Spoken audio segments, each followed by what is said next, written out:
The fog clung to the French Riviera like a jealous lover as the neon sign of the Auberge flickered to life, casting an eerie crimson glow over the cobblestone drive.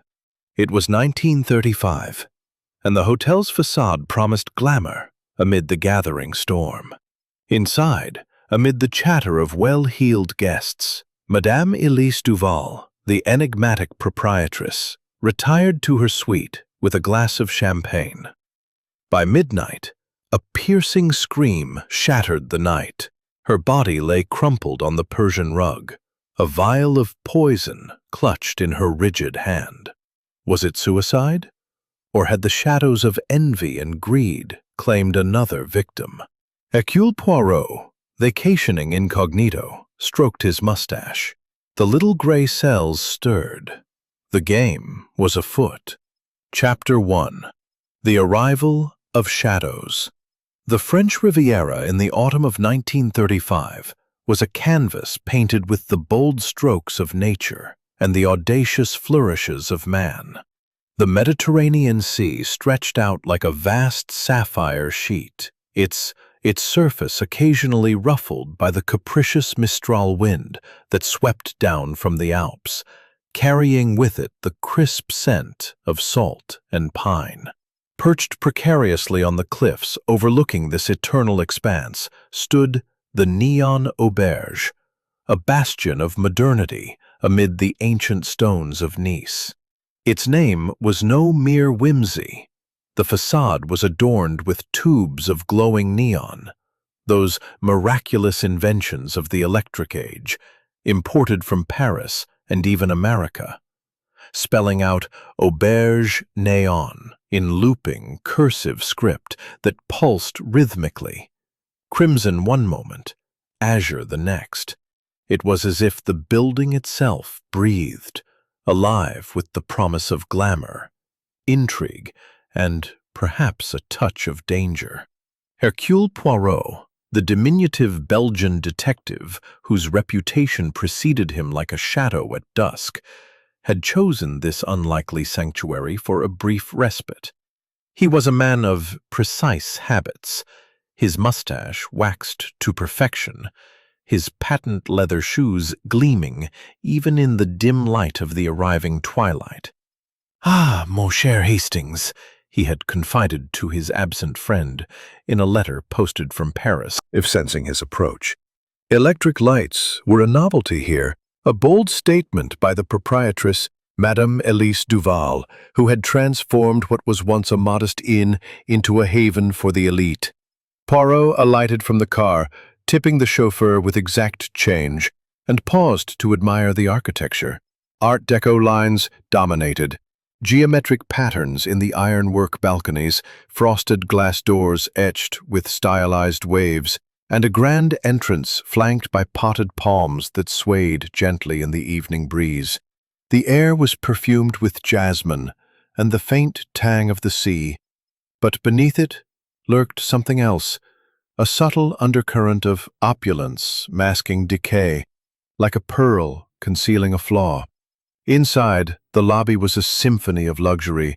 Marble floors veined with gold reflected the chandelier's crystal prisms, scattering light like diamonds across velvet settees. A concierge in a crisp uniform bowed deeply. "Monsieur Poirot, your suite is prepared. Madame Duval extends her personal welcome." Poirot nodded graciously, his eyes already cataloguing details, the faint scuff on a Persian rug, the way the concierge's smile didn't quite reach his eyes, the murmur of conversations in multiple tongues, French, English, Russian, even a smattering of German. It was here, amid this babble of sophistication, that Poirot first encountered the dramatis personae of what would become his unwitting stage. Seated in a corner alcove, nursing a cigarette in an ivory holder, was young Armand Duval, Madame's nephew and heir presumptive. He was a striking figure in his mid-20s, with tousled dark hair and the dissipated charm of a bohemian artist. His suit, though tailored in Paris, bore the wrinkles of neglect, and his fingers, stained with charcoal, betrayed nights spent sketching rather than sleeping. Armand's eyes, a piercing blue inherited from his aunt, darted about restlessly, as if seeking escape from invisible chains. Poirot knew his type, the prodigal, burdened by expectations and his own vices.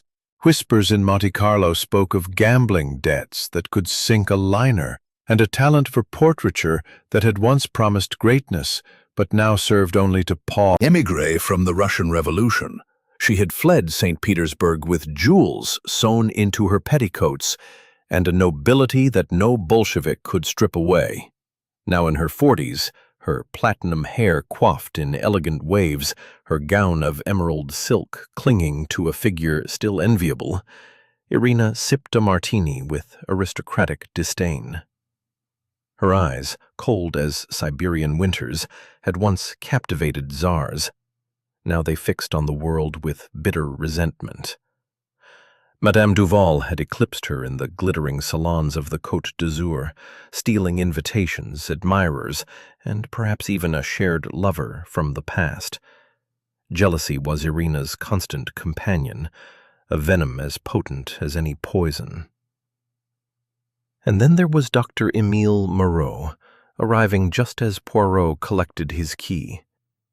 A portly man of 55, with wire-rimmed spectacles perched on a bulbous nose and a beard trimmed in the style of Freud, Moreau was Elise's business partner in a burgeoning perfume enterprise.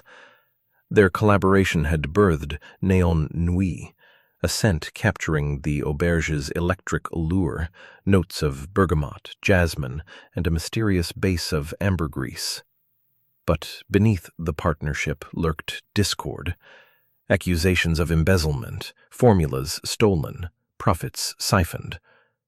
Moreau's medical background lent him an air of authority, but his shifty gaze and perpetual sweat suggested a man ill at ease with his conscience.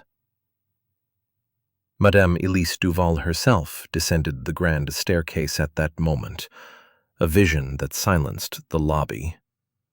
At 50, she retained the allure of her youth, raven hair swept into a chignon, skin like porcelain, and eyes that sparkled with ambition's fire. Widowed young after marrying a perfumer of modest means, she had clawed her way to ownership of the Auberge, infusing it with neon innovation to attract the Riviera's jet set. Her gown, a creation from Worth, shimmered with sequins that caught the neon glow filtering through the windows. "Monsieur Poirot," she purred, extending a gloved hand, "your presence honors us. Dinner at 8. We have escargot in garlic butter, and a Armand, you squander everything. Art is your gift, not the casino tables." Victor hovered nearby, refilling glasses with solicitous grace, but Poirot caught the manager's hand brushing Elise's shoulder, a touch too familiar, too possessive. The Countess Irina, at a neighboring table, raised her glass in mock toast. "To old friends, Elise. Or should I say rivals? Your neon monstrosity outshines even my diamonds." Her tone dripped sarcasm, echoing past slights, a ball where Elise had stolen the spotlight, a suitor lost to her charms. Dr. Moreau joined belatedly, apologizing for a consultation. "Business never sleeps, eh, Elise?" he said jovially, but his eyes held a grudge. Later, Poirot overheard them in the corridor. "The formula is mine, Émile. You alter it at your peril," Elise hissed. "And the funds, where are they?"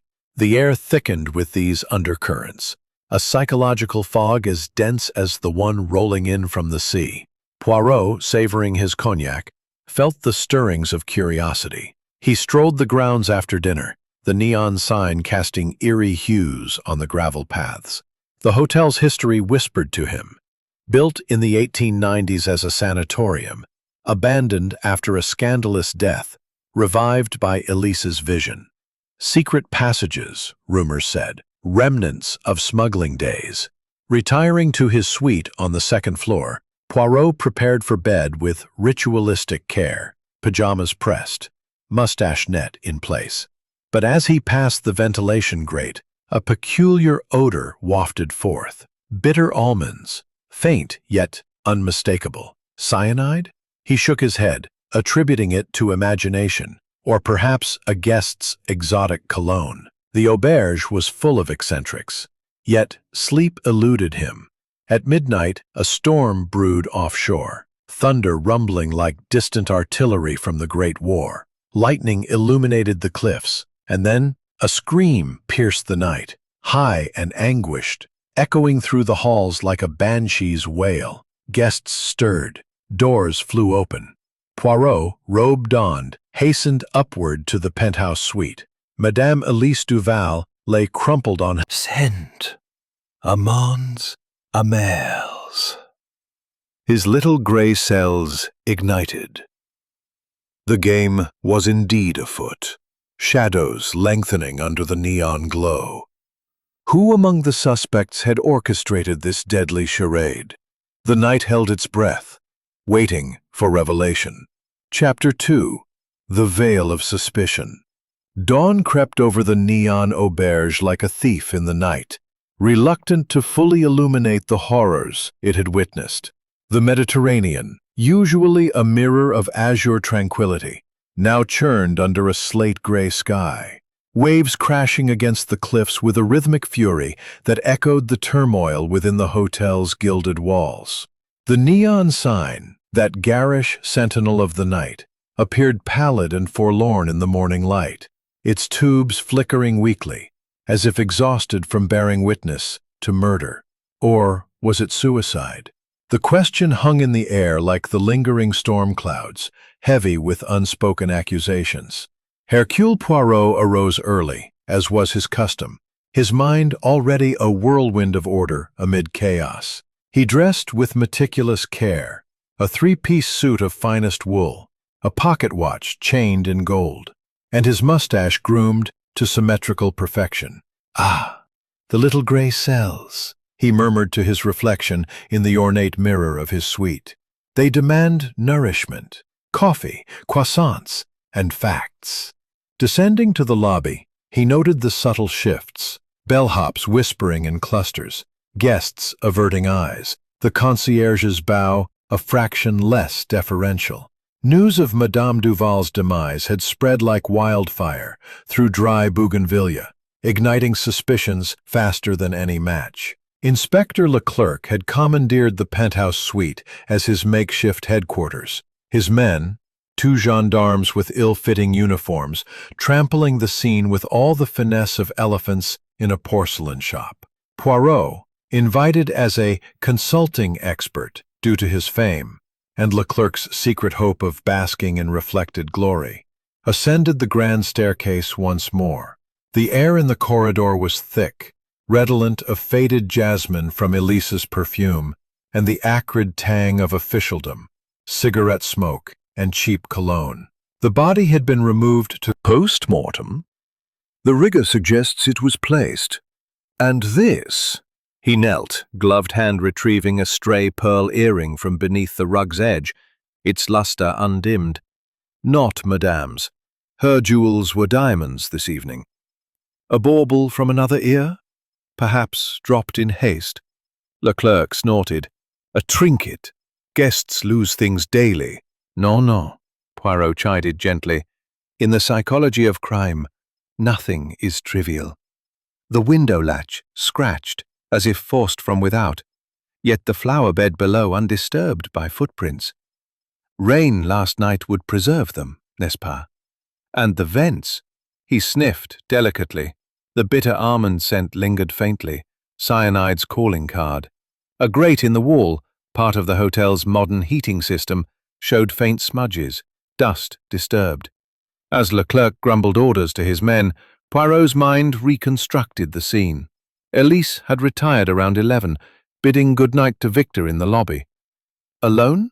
Or had an intruder slipped in via the window's precarious ledge, or perhaps the rumoured secret passages Poirot had glimpsed in old blueprints at reception? The auberge's history as a smuggler's den in Napoleonic times suggested hidden doors, walls that yielded to the knowledgeable touch. But who knew them? Victor as manager, Armand, family heir, perhaps even Moreau with his architectural sketches for perfume labs. Descending to breakfast in the conservatory, a glass-enclosed paradise of exotic plants and wicker chairs, Poirot orchestrated the interviews. The suspects were summoned one by one under the guise of routine statements, while the inspector hovered like a bloated fly. Sunlight filtered through the palms, casting dappled shadows that danced like elusive clues across the tiled floor. A gramophone in the corner played a muted Edith Piaf record, its melancholy notes underscoring the tension. First came Armand Duval, disheveled and hollow-eyed, clutching a sketchbook as if it were a shield. He slumped into a chair, lighting a cigarette with trembling fingers. The young artist, Poirot observed, had the pallor of one who had not slept, his bohemian cravat askew, paint flecks on his cuffs from a frantic night of creation, or alibi fabrication. Disinherit me. Check my room. Sketches time-stamped. Pigment still wet. Yet Poirot's gaze pierced deeper. Armand's boots bore traces of gravel from the cliffs, not studio dust. Red herring or damning wander? As Armand departed, muttering oaths, Victor Langlois entered, composure intact but strained. The manager's suit was pressed, his smile a professional mask, but sweat beaded his brow despite the cool morning air. "Monsieur Langlois," Poirot intoned, "you were intimate with Madame Duval?" Victor's eyes widened fractionally. "Close, yes. Business partners in allure. Her vision, my execution. An affair, scandalous rumor. I tally accounts in my office until late. The books balance, see?" He produced a ledger, pages crisp. But Poirot flipped through. Discrepancies in neon maintenance funds, sums siphoned subtly, and a witness, the maid, had seen Victor near the penthouse stairs at 11:30, flask in hand. "Your alibi holds water? Like the champagne you served her?" Victor laughed nervously. "A nightcap, nothing more." Elise was stressed. Rivals, debts, suicide fits. Poirot nodded sagely, but noted a scratch on Victor's cufflink, matching the window latch. The manager's knowledge of passages was undisputed. Blueprints in his desk. The Countess Irina Petrova swept in next, a whirlwind of fur and fury. Her emerald eyes blazed, martini replaced by black coffee. "This interrogation? Barbaric. I mourn Elise, my dear enemy." "Enemy?" Poirot echoed. "Rivalry over society? Lovers, perhaps?" Irina's laugh was brittle as crystal. "She stole my thunder, balls, bow, even my recipe for borscht. Jealous? Da. But murder? I was at the casino until 2, winning at baccarat. Chips stamped, witnesses galore. She flashed a voucher, dated and signed. Yet Poirot recalled her Siberian heritage, knowledge of poisons from gulag tales, herbs that killed silently. The pearl earring, style matched her collection, a single from a pair. And poisons, Countess. Your youth in exile taught much. Glass. Leclerc reported autopsy prelim. Cyanide ingested via liquid. Death swift. But stomach contents. No champagne residue beyond traces. Mid-afternoon, a chilling discovery. Poirot, examining vents hotel-wide, found a second vial hidden in the system near the kitchen. Identical, half full, almond scent potent. Connected ducts led to suites, including Victor's. Who placed it? A backup plan or frame? Guests milled uneasily. Armand sketched furiously. Victor conferred with staff. Irina telephoned Paris. Moreau pored over ledgers. Poirot pondered motives deeper. Elise's background revealed via a discreet telegram, blackmail files on all.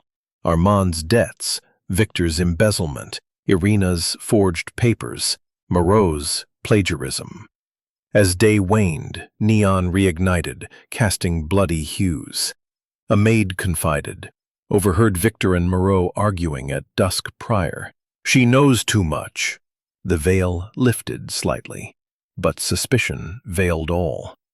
Cliffhanger loomed. Returning to his room, Poirot found a note slipped under door. "The shadows see you, little detective. Leave or join her." The killer watched. The game intensified. Chapter 3. Whispers in the Corridors.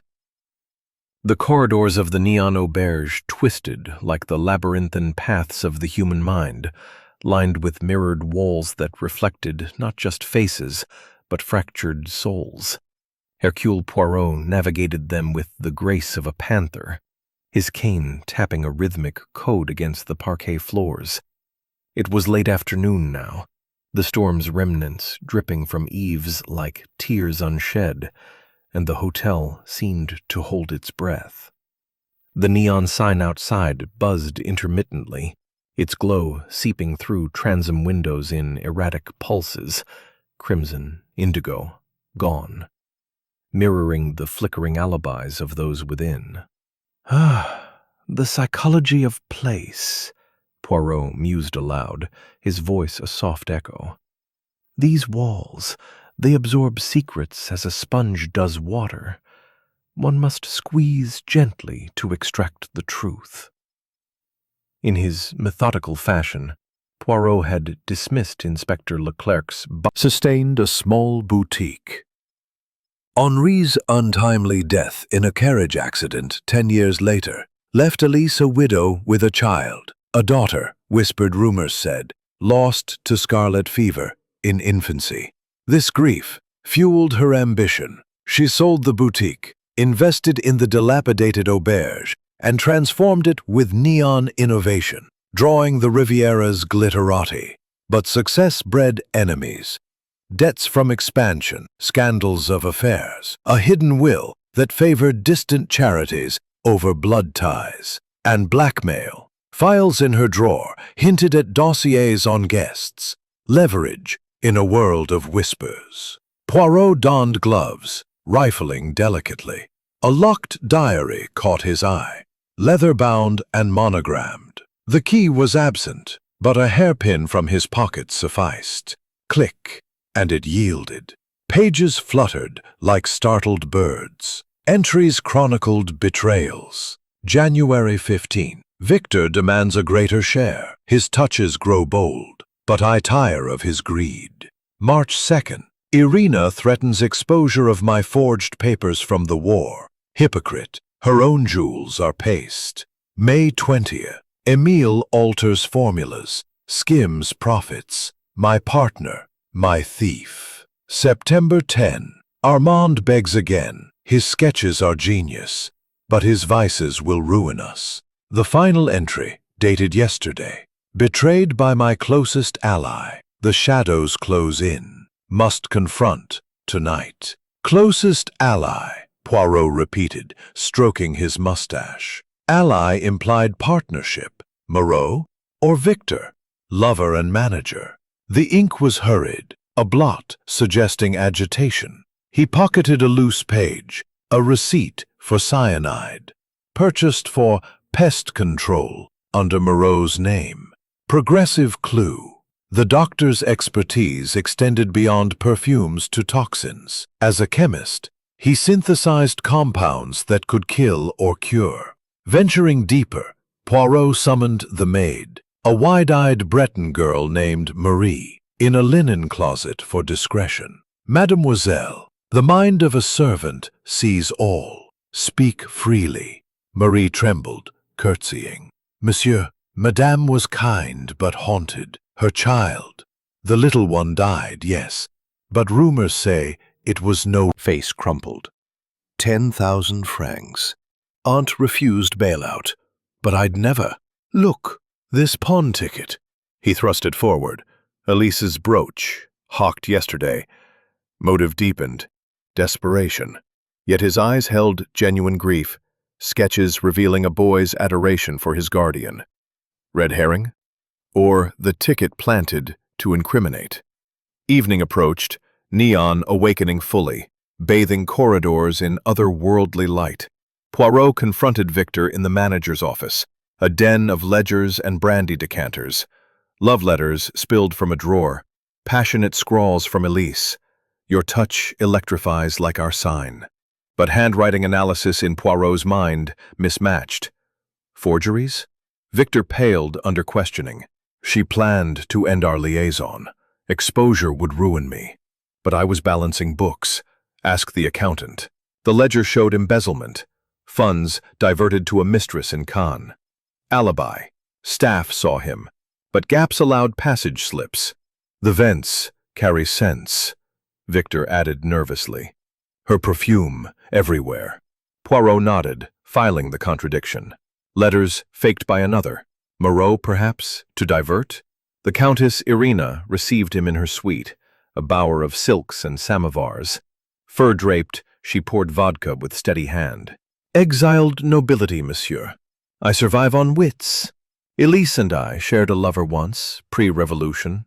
She won him, then the Auberge. Jealousy? Naturalny. But this? She revealed a red herring. Poisoned bonbons delivered anonymously, wrappers almond-scented. Meant for me? Or Elise? Poirot examined. Chocolates laced with harmless laxative, sugar pills mimicking toxin. Staged diversion. Self-sent to alibi innocence. Her gloves bore residue, but from handling? Siberian poisons. She regaled tales of hemlock in the taiga. Knowledge vast. The pearl earring traced via jeweler telegram. Hers, lost weeks ago at a soirée. Planted in the room? Dr. Moreau's interview in the lab, beakers bubbling with essences, yielded friction. Elise stole my ideas, he blustered, spectacles glinting. Guests dined tensely in the salon, escargots untouched. Armand sketched suspects' caricatures. Victor poured wine with shaky hand. Irina toasted to shadows. Moreau lectured on toxins. Poirot pondered by the fire, flames dancing like clues. Suddenly a power surge, neon flared, then died. In the gloom, a figure darted past the library door, cloak swirling. Pursuit. Poirot dashed into corridors, cane forgotten. The figure fled upward, toward cliffs via a side door. Wind howled as he followed, rain slicking stones.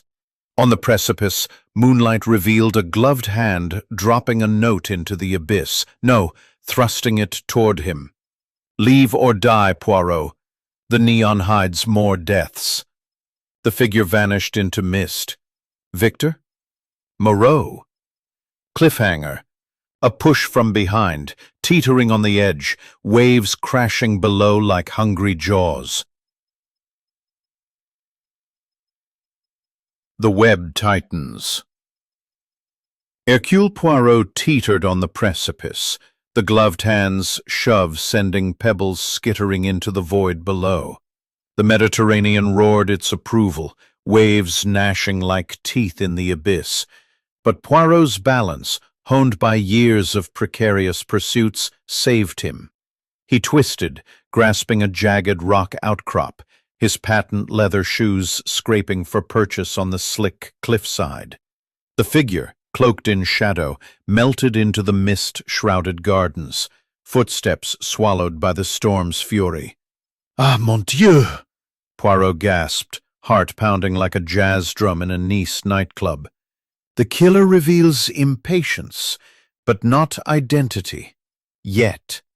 Scrambling back to safety, he retrieved the crumpled note from the mud, ink-smeared but legible. Leave or die. A threat, crude but telling. Paper-matched hotel stationery, watermark from Victor's office supply. The push was no accident. Someone feared his probing.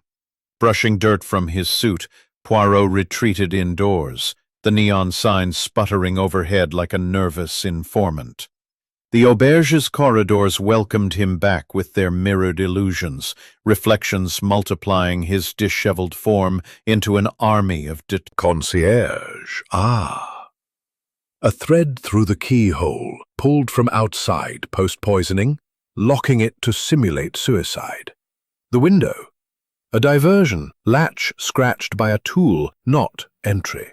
Vial placed in Elise's hand after death, fingerprints wiped save hers, forced grip in early rigor. Red herrings unraveled in his mind. The forged letter implicating Armand, ink analyzed via magnifying glass. Moreau's fountain pen nib matched the flourish on debts. Planted to divert, the doctor's scholarly hand betraying him.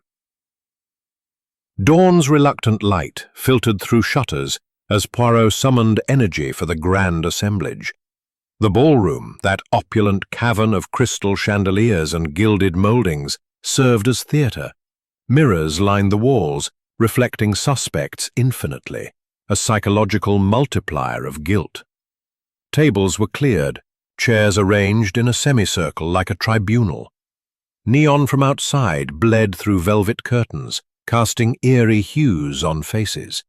Armand's pallid artist pallor, Victor's slick sweat, Irina's icy composure cracking at edges, Moreau's spectacles fogged with nerves. Guests assembled at Poirot's invitation, phrased as clarification tea. Inspector Leclerc lurked in the corner, notebook poised. The air hummed with tension, scent of fear mingling with coffee and croissants untouched. Thunder rumbled applause from afar. "Mesdames et messieurs," Poirot began, standing centremost, twirling his moustache with theatrical flair. "We gather not for mourning alone, but truth. Madame Duval's death, was it the despair of suicide? No. The little grey cells proclaim murder most foul. Observe the web, motives intertwined like vines on these cliffs." He paced, eyes piercing each in turn. First, the poison, cyanide, swift and silent, from Dr. Moreau's stores. But label on the vial matches office supplies of Monsieur Langlois, your ledger ink, Victor, smudged similarly. Victor shifted, lapels smoothed nervously. "Coincidence, I handle papers daily." Poirot smiled thinly. "Coincidences are for the lay. Embarrass, not kill." Poirot nodded. "Staged, Countess. Analysis shows sugar. But your earring in the room, planted post-loss, and letters exposing your forged exile papers. Elise blackmailed?" Irina paled. Siberian steel, bending. "Da, but I paid. Casino alibi holds. Croupier confirms." Victor's turn deepened. Love letters, produced from pocket. From Elise, passion. But she ended it, threatened scandal. Handwriting mismatched, Poirot revealed. Traced overlays showed forgery.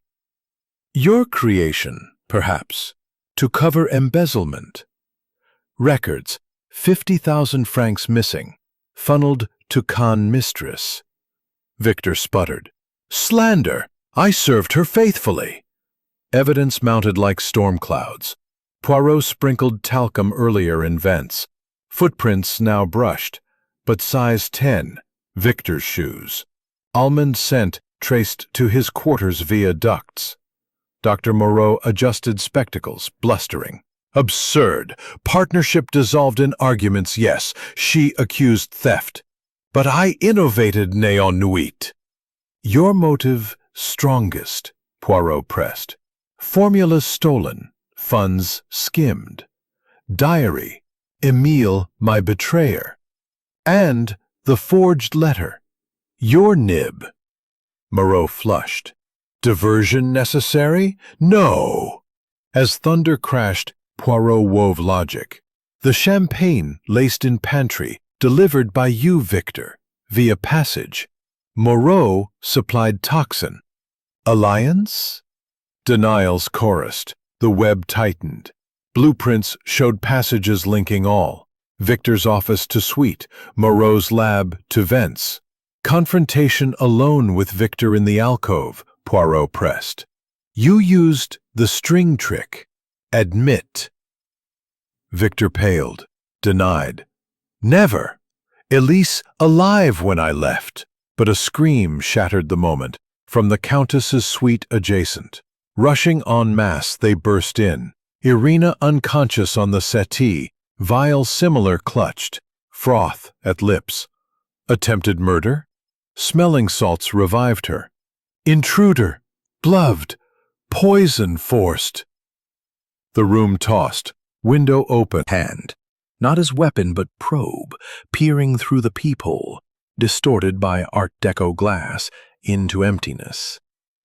No figure lingered, only a fresh note pinned by a dagger-like letter opener. The shadows consume the curious. Depart, or join Elise in the abyss. Poirot retrieved it carefully, gloved fingers noting the paper's quality. Hotel stock again, but this time scented faintly with nail nuit, Elise's perfume. A taunt from beyond the grave? Or the killer's slip, using her bottle in haste?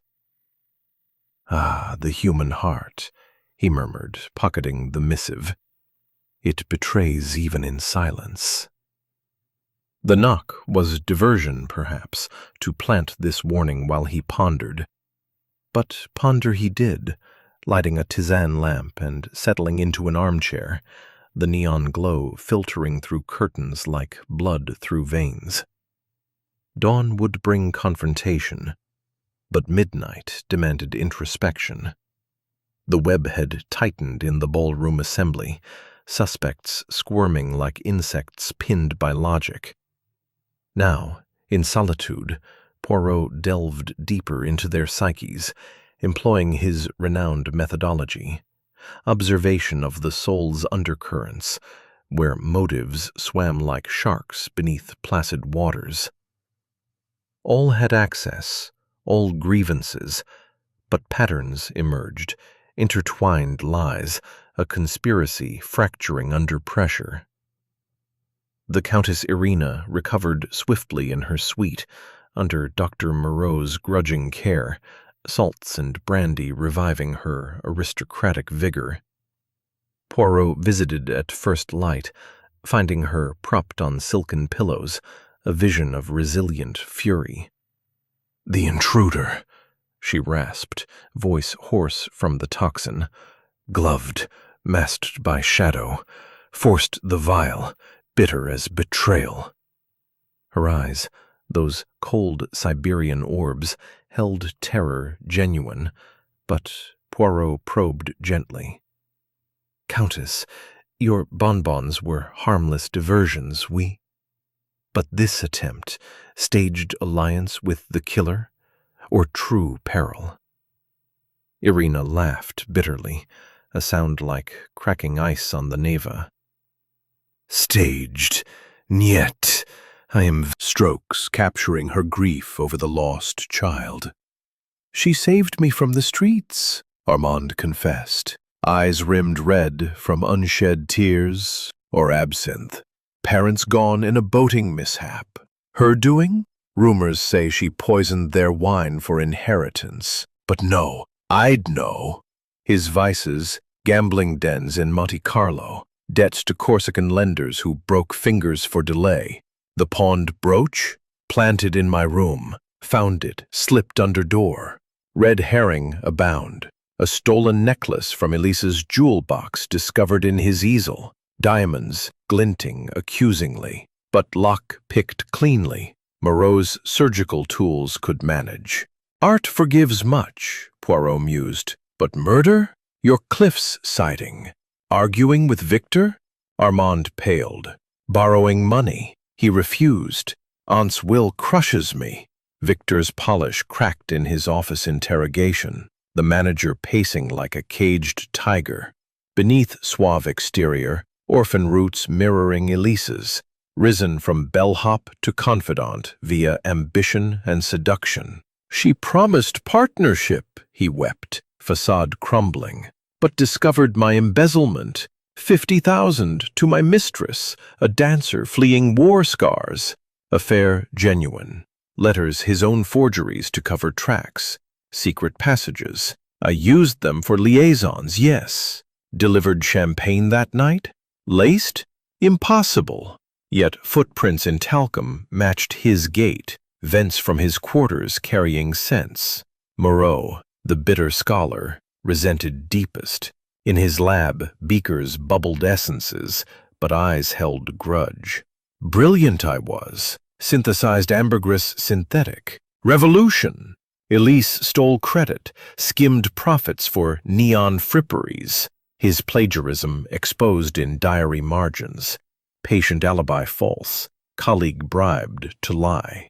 Red herrings, the forged letter, his handiwork, witnessed recanting under Poirot's gaze. The maid admitted payment from Moreau to point at Armand. Clues progressed. Cyanide traces on Countess's gloves, transferred in struggle, or alliance. Poirot tested with staged blackout at noon, alarming electrical fault confining all.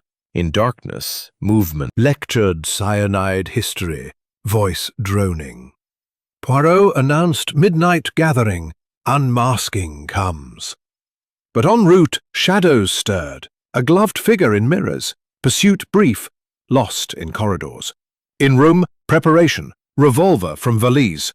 Suddenly, a shot rang out, glass shattered, bullet grazing hat on stand. Window open, no climber, fired from passage. Killer's panic. Chapter 6. The Neon Revelation. Chaos erupted in the corridor outside Hercule Poirot's suite, like a storm breaking anew over the Riviera.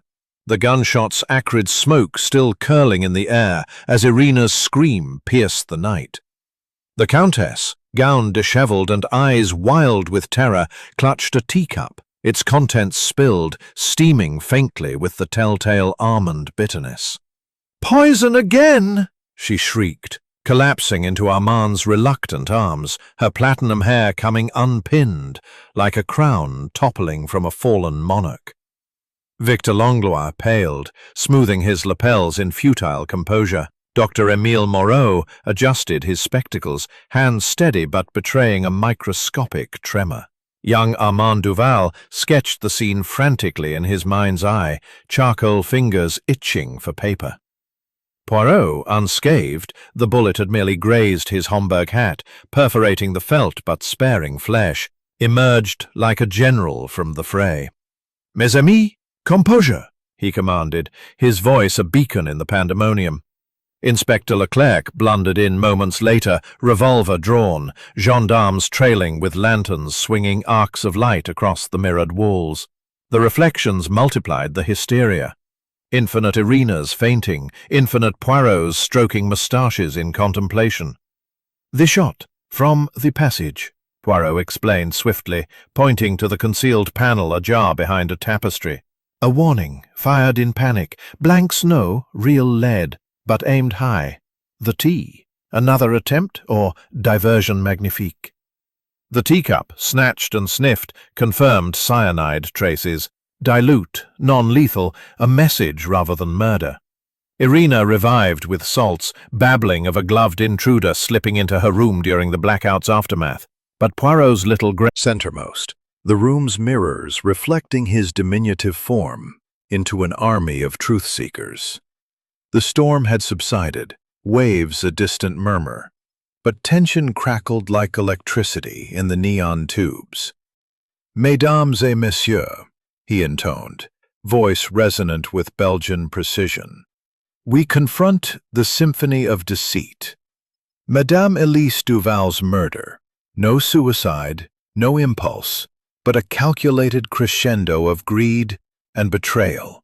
Observe the order, the method, as I, Hercule Poirot, unravel it step by logical step. The little gray cells demand justice." He paced, cane tapping rhythmically, eyes twinkling under the lights. First movement, the crime scene. Locked door, illusion. String through keyhole, pulled taut from without after poisoning. Key turns, thread withdraws via window left ajar as diversion. Latch scratched by tool, not climber. The drop, sheer. Flower bed undisturbed by rain. Vial placed in rigid hand post-mortem. Fingerprints forced in early rigor. Champagne flute, laced in pantry. Residue in stomach, but not lips. She sipped unknowingly, delivered by trusted hand. Suspects shifted uneasily. Armand muttered, "But who?" Poirot raised a finger. "Patience." The poison, cyanide, almond-scented harbinger, sourced from Dr. Moreau's lab. Requisition signed. Slot empty in bag. Accessible? Oui, but expertise to dose precisely. Medical knowledge, not amateur. Moreau blustered, beard quivering. "Coincidence! For rats!" "Non," Poirot countered smoothly. "Second, access. Secret passages, smugglers' relics. Blueprints in your possession, Docteur. And Monsieur Langlois' office. Vents connect quarters, carrying scents. Almond traced to manager's domain. Footprints in talcum. Size 10. Your shoes, Victor. Disguised with lifts, but betrayed by gait." Victor paled, brandy glass trembling. "Lies. I served faithfully." Third, motives. The heart's dark orchestra. Armand. Inheritance denied by will. Francs to mistress, discovered by Elise, threatening exposure. You delivered champagne via passage. Laced? Alibis gapped? Ledger discrepancies, your hand. Victor protested weakly, polish eroded. Orphan roots echoed Elise's rise, ambition his poison. Now the crescendo. Dr. Émile Moreau. Poirot whirled, finger accusing like a rapier. You, the closest ally betrayed in diary. Partnership stolen. Formulas yours. Neon Nui base synthesized in lab. Credit claimed by Elise. Funds skimmed mutually with Victor, but she uncovered. Planned exposure ruining career. Cyanide your domain. Vents from lab. Footprints disguised, but talcum reveals. Forged letter your nib. Necklace planted on Armand. Shot tonight from passage. Your access. Moreau crumbled. Spectacles slipping. How? Logical procession. The child's death. Laudanum accident. Your prescription as family doctor then? Guilt weaponized. Second vial. Hidden by you for Irina. Warning to silence, but overdose faked. Threats notes your stationary. Scented with stolen perfume. Alliance with Victor fractured. He to take fall. You inherit formulas via hidden clause. The room gasped. Leclerc advanced. Moreau confessed in torrent, voice breaking. She took everything. Ideas. Life. Embezzled together. But she turned, threatened ruin. Poisoned champagne in pantry. Entered passage. Watched her convulse. Planted clues on others. Earring from Irina's lost pair. Letter to frame boy. The push on cliffs. Shot. Panic. Forgive. Ambition's shadow. Gendarmes seized him. Handcuffs clicking coldly. She was my creation, he sobbed. Destroyed me. Poirot sighed. Resolution satisfying as a perfect mustache curl. Red herrings dismissed. All led to Moreau's diversions. Evidence chained irrefutably. Blueprints annotated in his hand. Cyanide batch matched lab logs. The ballroom fell silent. Neon steady now. Shadows banished. Armand inherited reformed. Victor arrested as accomplice. Irina departed wiser. Justice served. Chapter 7. Confession. Crashing down. Amid gasps and the click of handcuffs. Inspector Leclerc, puffed with borrowed pride, had hauled the perpetrator away in the pre-dawn hours, his gendarmes bundling the sobbing doctor into a Black Maria that wound down the coastal road toward Nice's prefecture. Poirot had watched from the balcony, the neon reflecting in his eyes like distant fireworks. Justice, swift and inexorable, but never without its human cost. Moreau's motives, greed masked as wounded pride, a brilliant mind twisted by resentment, mirrored so many cases in Poirot's storied career. The perfumer's betrayal, stealing formulas and lives in equal measure. Now, with the hotel stirring to life, Poirot descended for breakfast in the conservatory, where potted palms swayed gently and the air carried the aroma of fresh croissants and café au lait.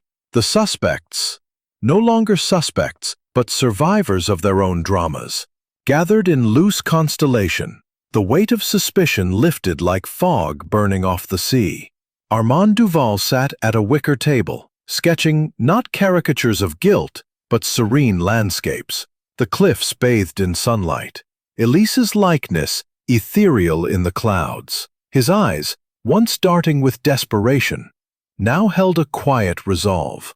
Poirot approached, pulling a chair with characteristic precision. "Monsieur Duval," Poirot began, pouring coffee with steady hand. "The inheritance. It is yours now, reformed by tragedy. What paths will your art take?" Armand looked up, charcoal fingers stained but purposeful. "Detective, you saved more than my life. You unveiled truths. Aunt Elise, she wasn't perfect. Rumors of my parents' death, her hand in it? Baseless, born of envy. She raised me from ruin, channeled my chaos into canvases." He flipped his sketchbook, a portrait of Elise. Not the stern proprietress, but the young widow, eyes soft with loss over her infant daughter. The gambling, done. Debts settled by sale of her jewels. Honestly this time. I'll transform the annex into a gallery, honor her legacy with beauty, not vice. Poirot nodded, savoring a bite of croissant, flaky as layered lies. Armand's affair. Genuine at first, her fire matching mine. But greed crept, siphoning funds for a dancer's dreams in Cannes. Elise discovered, threatened all. Moreau promised split. Formulas sold, fortunes made. I laced nothing but knew, turned blind eye. His confession expanded in the sunlit air. Orphan roots in Marseille slums, mirroring Elise's poverty. Seduction his ladder, embezzlement the rot. Red herrings his planting, the pawn ticket, necklace, to divert from their alliance. Prison awaits, but truth cleanses. Perhaps reform in cells. Manage a library someday. Poirot's eyes twinkled compassionately. The heart reforms, as neon dims to wisdom. The Countess Irina Petrova swept in like a Siberian wind tempered by spring. Furs shed for a simple linen dress, her platinum hair catching light like fallen stars. She joined them uninvited, sipping tea with aristocratic poise restored. "Poirot, you unmasked not just killer, but illusions. My jealousy, petty veil over deeper wounds." Seated, her story unfolded richer. Exiled from St. Petersburg's palaces, jewels sewn in hems, fleeing Bolshevik bullets. Elise's husband, a shared flame in Paris exile, sparked rivalry, but bonded them in widowhood's sorority. Blackmail stung, but her death awakened ghosts. The bonbons, my staged fear, earring accidental, moved by Moreau's glove in the room. Irina's depths revealed. Nobility not title but resilience, poisons known from taiga survival tales, but heart-yearning belonging. I'll return to Paris, salons mine again, donate to orphans, echo Elise's lost child. Poirot raised his cup. To echoes transcended, Countess. Inspector Leclerc bustled in mid-morning, Galois extinguished for once, bearing telegrams and reports. Over aperitifs in the lobby, pastis for him, tisane for Poirot, the case wrapped neatly. Autopsy confirmed, cyanide dosage precise, Moreau's expertise. Hidden clause in partnership papers, Moreau to inherit formulas if Elise died naturally. Murder twisted it. Universal. Ambition. Loss. Echoes teach. Humanity's frailty, truth's balm. Evening's neon reignited softly, a beacon subdued. Dinner alone, escargots reminiscent, Chateau Margaux from Elise's cellar, a toast to the departed. Her background fully unveiled via final documents. Daughter's death accidental, guilt self-inflicted, driving her empire building. Moreau's ruin complete. Trial loomed, formulas seized for Armand's trust.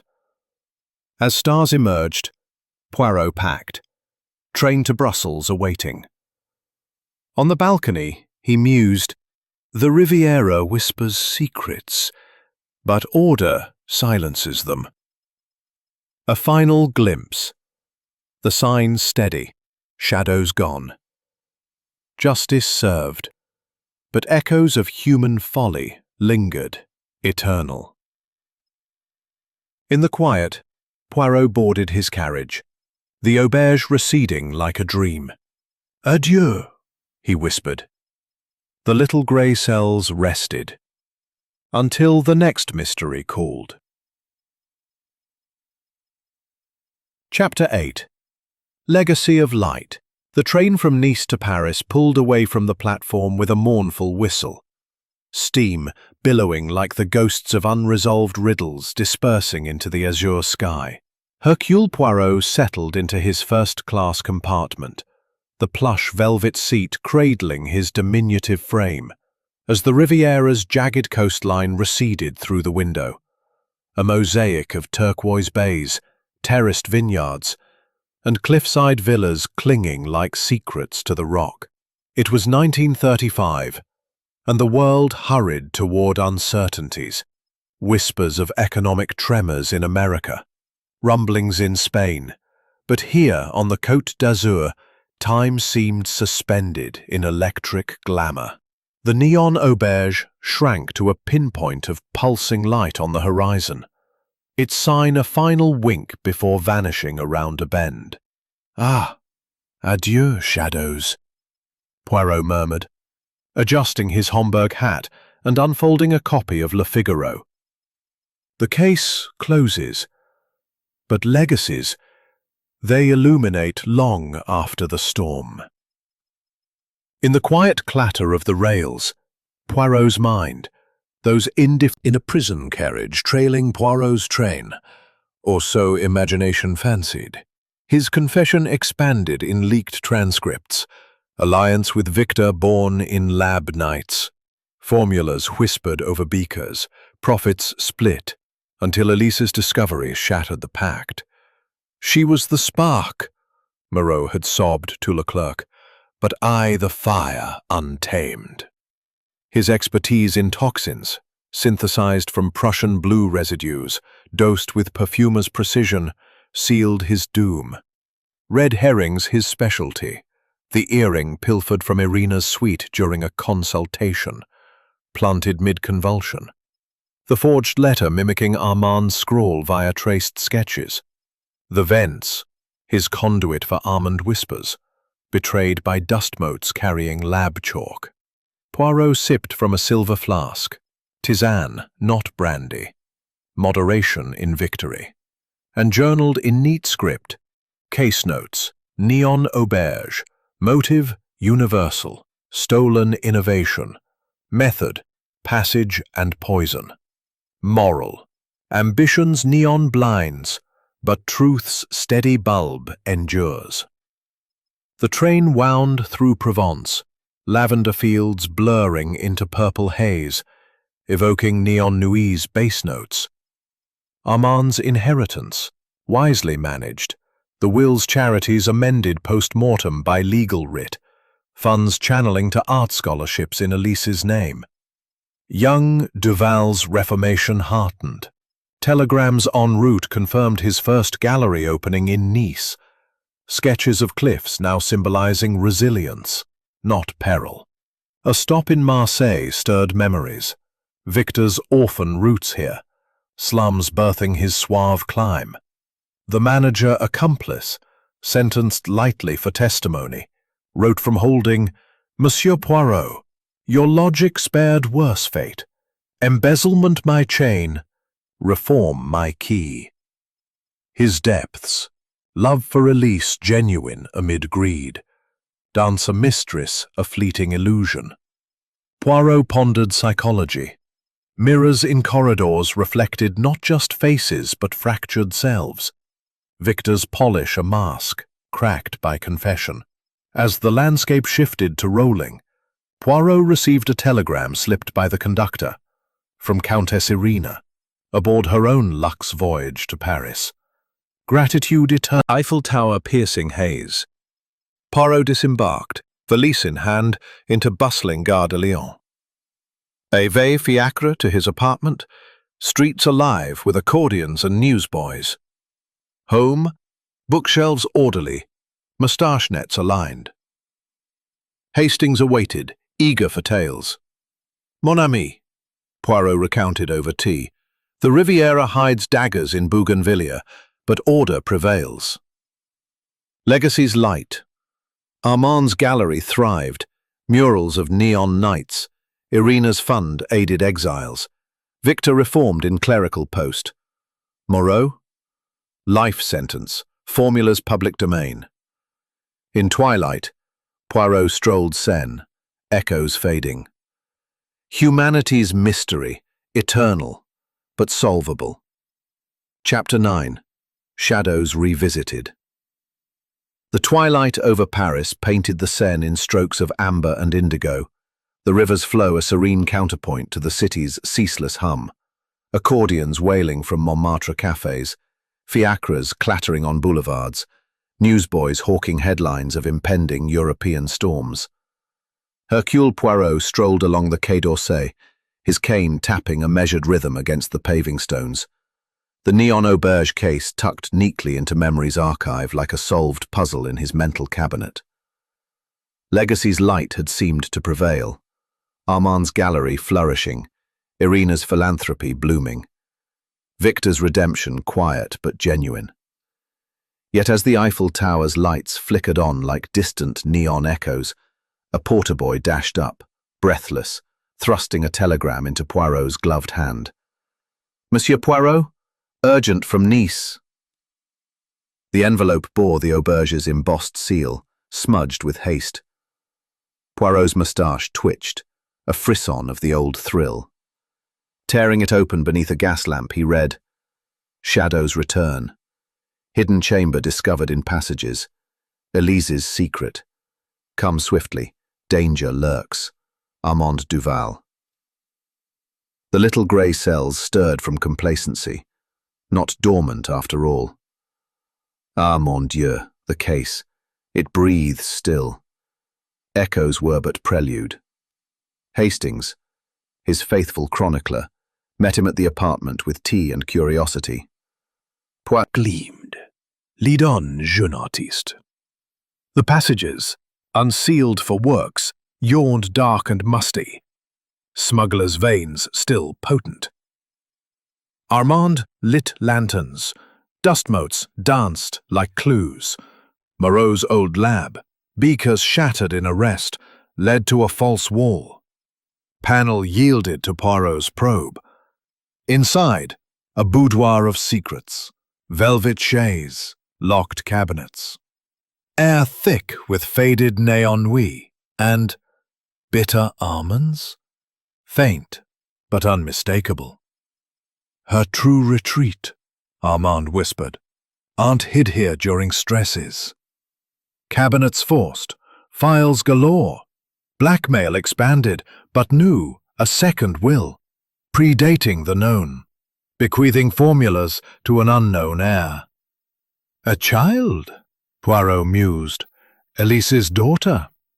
Records claimed dead, but papers hinted survival, adopted secretly post-death. Scandal.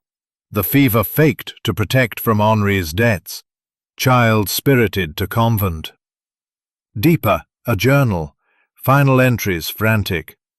Moreau suspects the truth. My Marie lives. If exposed, ruin. He demands half for silence. Twist! Moreau not mere thief, but blackmailer's accomplice. Deeper, knew of the child, threatened revelation. But danger. A shadow flickered in the chamber's mirror, figure lunging. Poirot dodged, cane parrying a knife glint. Struggle brief. Armand subdued the assailant. A masked worker, but unmasking revealed. Victor Langlois? Escaped custody? Victor! Poirot exclaimed, binding with curtain cord. Redemption? Illusory? Langlois gasped, face bruised from flight. Not murder. Truth. Released on technicality, returned for closure. But someone else shadows, heard whispers of the child. Interrogation in the hidden room, lanterns casting gothic hues. Victor's depths unveiled further. Orphanage records linked him to Elise's past. Half-brother? No, but lover to the nurse who adopted Marie. Elise paid me to watch, but Moreau twisted it. He faked his confession's extent, hid the child motive. Auberge's gardens. Irina crumpled to the gravel, furs torn and eyes wide, with Siberian steel tempered by terror, as Hercule Poirot lowered his revolver, smoke curling from the barrel like the last wisp of a dying secret. Armand Duval rushed forward, sketchbook forgotten in the chaos, helping her to her feet, while Victor Langlois, bound loosely with Poirot's belt, watched from the sidelines. His escaped custody, now a complication in the unravelling tapestry. "Countess, you are unharmed?" Poirot inquired, his voice steady as the Mediterranean's depths, though his little grey cells raced like the Mistral wind. He scanned the darkness, cane probing the underbrush for clues. A discarded glove, monogrammed M. Moreau's initial? The proxy's trail led inexorably back to the hotel, the neon sign flickering erratically overhead, casting crimson pools that bled into the night like fresh wounds. Irina brushed dirt from her gown, composure regaining like a queen reclaiming her throne. Da, little detective. Shaken but alive. He whispered of the child. She comes for all. Elise's secret. It devours still.